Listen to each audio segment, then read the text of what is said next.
بسم اللہ الرحمن الرحیم۔ پروفیسر مرید عباس سیال بھکر اصحاب کے کہف کے قرآنی واقعے کے ساتھ حاضر خدمت ہے، اور یہ اس کی قسط نمبر 7 ہے، 7ویں قسط ہے۔ غور سے سنیے گا، یہ وہ قصہ ہے جو حضرت علی علیہ السلام نے حضرت محمد مصطفیٰ صلی اللہ علیہ وآلہ وسلم سے سنا تھا اور پھر یہودی عالم کو بتایا تھا، جس کو سن کر یہودی عالم مسلمان ہو گئے تھے۔ اب 7ویں قسط سنیے، اصحاب کہف کا واقعہ۔ جب یہ اصحاب کہف کو پکڑ کر نان بھائی بادشاہ کی خدمت میں لے گیا، جو کہ عیسائی بادشاہ تھا، اس نے کہا کہ اے جوان مرد، بے خوف ہو جا، اصل بات سے آگاہ کر، ہمیں خزانہ سے خمس کے سوا کچھ نہ لیں گے۔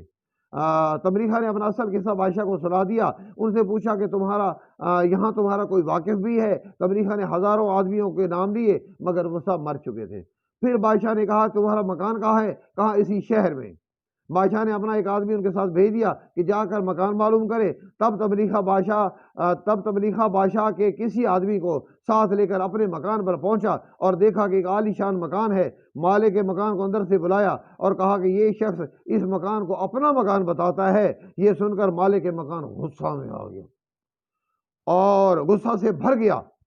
پھر اس کا نام دریافت کیا۔ جب اس نے کہا کہ میرا نام تملیخا ابن فلیس ہے، تو اس نے مالک مکان نے کہا دوبارہ کہے۔ اس نے دوبارہ یہی کہا۔ یہ سن کر وہ شخص تملیخا کے قدموں پر گر گیا اور پاؤں کو بوسہ دینے لگا کہ یہ تو میرے جد امجد، خداوند کی قسم، ہمارے نبی حضرت عیسیٰ نے بتایا تھا کہ یہ 6 وزیر ہیں جو 300 سال تک سوتے رہیں گے، پھر زندہ ہوں گے۔ یہ خبر جب بادشاہ کو پہنچی تو وہ گھوڑے پر سوار ہو کر خود تملیخا کے پاس آئے اور گھوڑے سے اتر کر تملیخا کو اپنے کاندھوں پہ اٹھا لیا، اور اس تعظیم و تکریم کو دیکھ کر اور لوگوں نے بھی تملیخا کو جو ہے وہ دست و پا کو بوسے دینے شروع کر دیے۔ اور کیا ہوا کہ بادشاہ نے باقی ساتھیوں کے بابت پوچھا، کہا کہ وہ سب غار میں کھانے کا انتظار کر رہے ہیں۔ تملیخا نے کہا اب آپ لوگ دور ٹھہر جائیں، موادن اتنا مجمع دیکھ کر وہ لوگ خوف سے ڈر نہ جائیں، حتیٰ کہ میں اکیلا جا کر ان کا ماجرا دیکھتا ہوں اور سنا دوں گا۔ پس وہ اکیلے بادشاہ جو ہے غار میں گئے۔ تملیخا کو دیکھ کر بہت خوش ہوئے اور کہنے لگے کہ ہم لوگ ڈر رہے تھے کہیں تم کو گرفتار نہ کر لیا ہو، اور خدا کا شکر ہے تم دقیانوس کے شہر سے بچ گئے۔ تملیخا نے کہا اب یہ قصہ چھوڑ دو اور دوسری بات سنو، بتاؤ کہ تم لوگ کتنی دیر سے سوتے رہے؟ سب نے جواب دیا کہ 1 رات سوتے رہے، شاید اس سے بھی کچھ کم یا کچھ زیادہ۔ تملیخا نے کہا نہیں، بلکہ ہم سب 309 سال تک سوتے رہے۔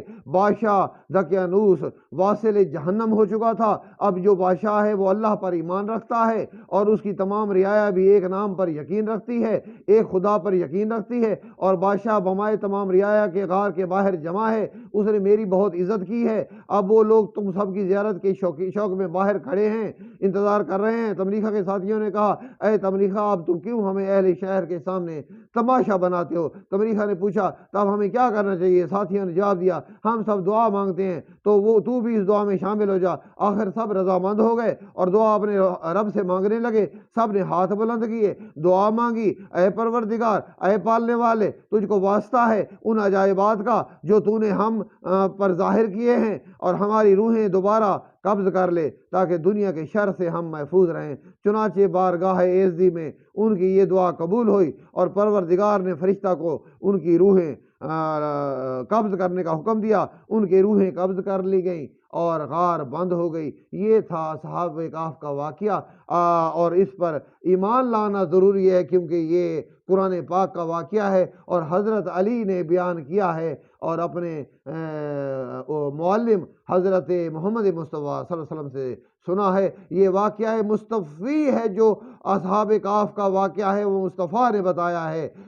دعا ہے کہ اللہ کریم ہمیں ان 7 قصے سننے کے بعد اصحاب کہف پہ بھی ایمان لانے کی توفیق عطا فرمائے، اللہ کی نشانیوں پہ بھی توفیق عطا فرمائے، اور یہ عقیدہ مضبوط ہو جائے کہ کہ لبیک یا الہی، لبیک یا الہی، اے اللہ تو جو چاہے کر سکتا ہے، ہر چیز کا مالک ہے، تیرے ہاتھ میں سب کچھ ہے، تو کائنات کا خالق و مالک ہے۔ حسین کا مشن لبیک یا الہی، مصطفیٰ کا مشن لبیک یا الہی، اصحاب کہف کا مشن لبیک یا الہی، تو ہمیں لبیک یا الہی کا ساتھ دینا چاہیے۔ پاکستان تحریک لبیک یا الہی آپ کو دعوت دیتی ہے، آؤ ایک پلیٹ فارم پر عقیدہ اپنا اپنا رکھو، رہو متحد تاکہ پاکستان مضبوط ہو۔ وآخر دعوانا ان الحمدللہ رب العالمین۔ اللہ حافظ۔ اصحاب کہف کے واقعے کے ساتھ پروفیسر مرید آباد سیال بھگ کر